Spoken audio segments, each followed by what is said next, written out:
স্যারকেও জানাই, সমস্ত স্টাফকে জানাই। আমি কোলাঘাট থানার সাব ইন্সপেক্টর পার্থ চ্যাটার্জি। তো আমি কোলাঘাট থানাতে পোস্টিং আছি। তো আমি কিছু কয়েকটা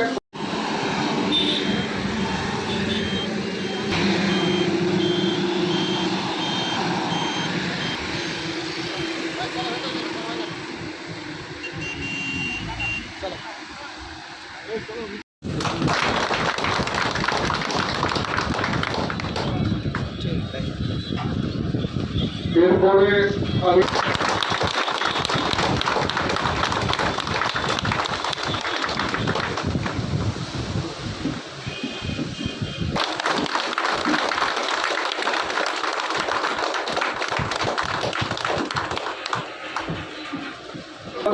আজকে আমরা সবাই মিলে এক জায়গায় সুবিধা অসুবিধা হয় সেগুলো আমাদের অফিসার আছেন, ডিএসপি সাহেব আছেন, থানার অফিসাররা আছেন, ওরা বলবেন আপনারা এইভাবে মেনে গাড়ি চালাবেন। তো আমি প্রথমে বলবো আমাদের ওসি গ্রামের কোলাঘাট প্রথমে আমি বলছি যে পার্শ্ববর্তী প্রথমেই আমাদের ডিএসপি সাহেবকে প্রথমে আমি ধন্যবাদ জানাই যে উনি এখানে অনেক ব্যস্ততা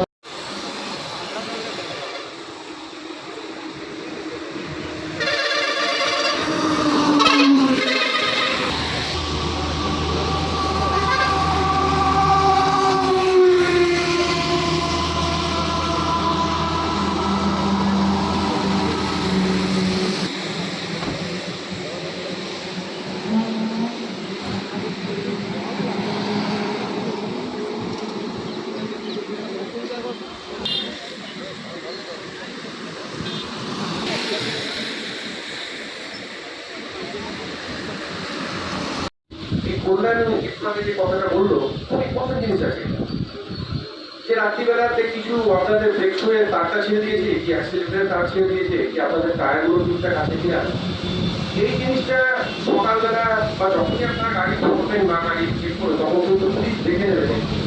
তার চেকের জন্য অনেক কিছু দুর্ঘটনা ঘটে যায়। ঠিক আছে, দেখা যায় যে টায়ারের ঠিক কোনো কাজ করছে না, স্টিয়ারিং আপনার কাজ করছে না, এসব জিনিসগুলো আছে। তো এই যে একটা অভিজ্ঞতার কথা বললাম, ম্যাক্সিমাম লোক আছে যাদের কাছে ভ্যালিড লাইসেন্স নেই, লাইসেন্স আছে কিন্তু লাইসেন্স ভ্যালিড নয়। এরকম আমরা দেখতে পাচ্ছি অনেক জায়গাতেই হচ্ছে। লাইসেন্স আপনাদের আছে, আপনারা কোনো দালালের মাধ্যমে করেছেন কিন্তু সেই লাইসেন্সের কোনো ভ্যালিডেশন নেই, মানে লাইসেন্সের কোনো অস্তিত্ব নেই। আপনার কাছে কার্ডটা আছে, আমরা যখন অনলাইনে চেক করব তাতে কিন্তু আপনার লাইসেন্স দেখাচ্ছে না। তাহলে আপনাকে ঠিকঠাক করে পরীক্ষা দিয়ে লাইসেন্স করতে হবে। আপনি যদি লাইসেন্স করতে পারেন তবেই আপনি গাড়ি চালানোর জন্য যোগ্য হলেন আইনত। এবার বলি, যারা বড় গাড়ি চালান তাদের মধ্যে যেটা সবসময় করা উচিত, বড় গাড়ির ড্রাইভারদের প্রচন্ড পরিশ্রম হয়, কষ্ট হয়।